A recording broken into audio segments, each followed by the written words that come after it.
Hello, and welcome to the religion track of my YouTube channel. Today I'm going to start a series of videos covering an old book of mine on Baha'i history, the Baha'i Faith, a short history. Note that the religion track also includes videos on the sociology and history of religion in general, and that I also provide videos on the social sciences and history.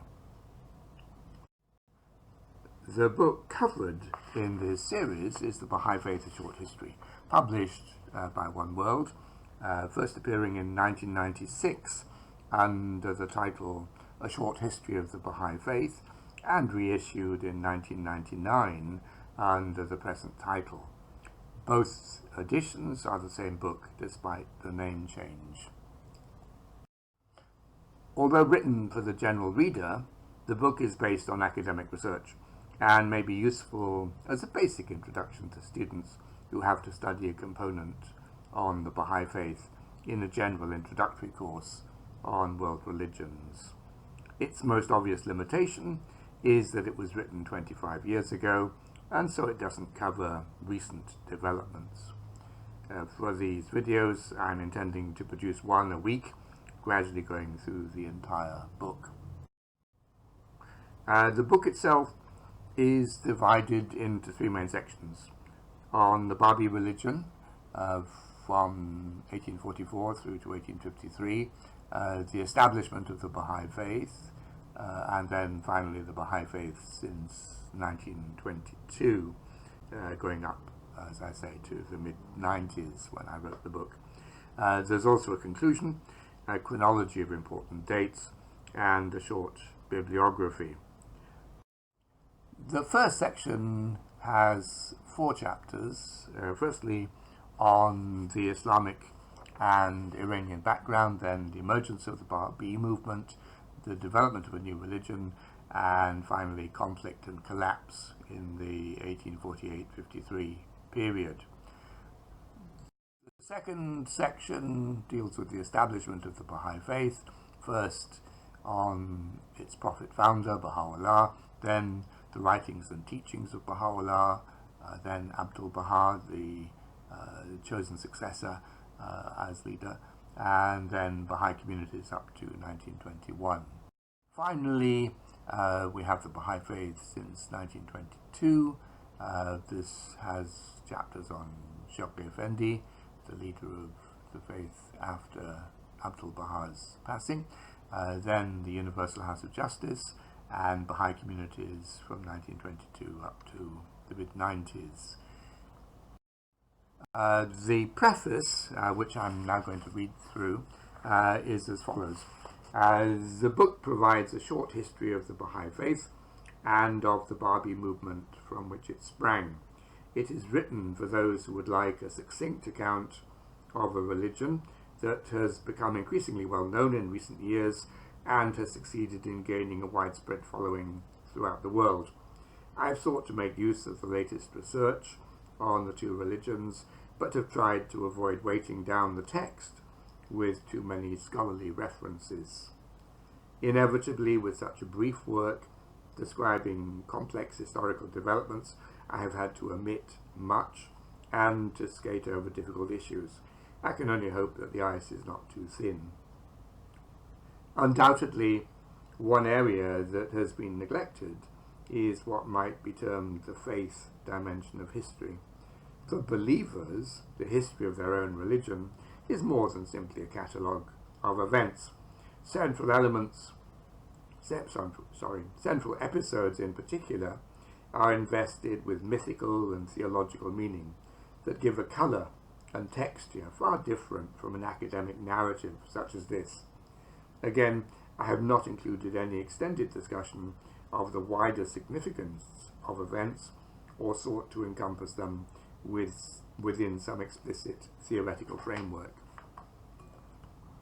Although the Baha'i Faith grew out of the Babi movement, and its followers regard the Bab as one of the founders of the Baha'i Faith, the two religions are very different. Rooted in mid-19th century Iranian Islam, Babism may seem alien to many modern Western leaders.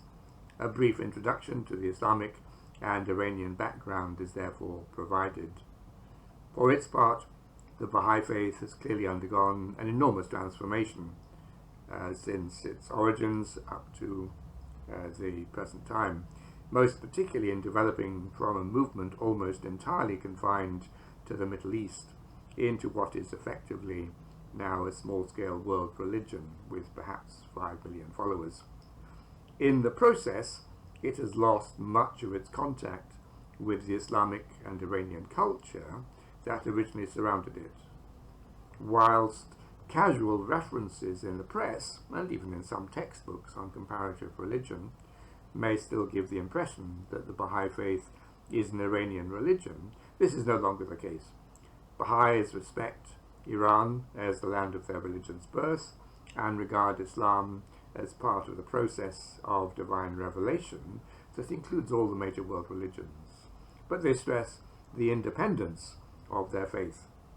Demographically, too, Iranians now comprise only a minority in a religion whose main centers of growth are in Monsoon Asia, Sub-Saharan Africa, and Latin America.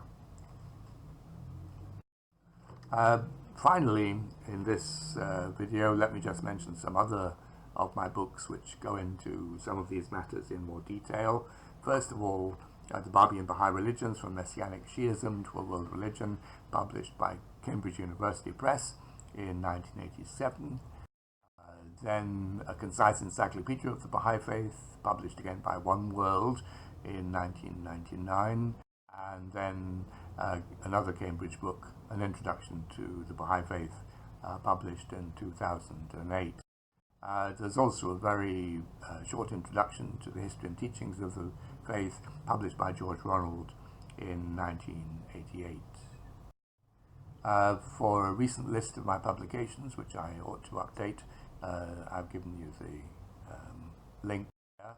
And finally, let me just say that this particular book is part of the tradition of Western academic study of the Babi and Baha'i religions. But please note that there's also a faith-based Baha'i scholarship, which is very vigorous, and much of it focused on commentaries on Baha'i texts and apologetics. If you want to support my channel, you're very welcome to. Please press the like button if you want to. It gives me some idea of what videos are popular. And if you want to subscribe, you can be notified of future videos. And if you want to support the channel through my Patreon and PayPal links, I've given the details below. Next week, I'll talk about the Islamic and Iranian background to the faith, which is the first chapter of the book. Thank you very much for listening. Have a good day.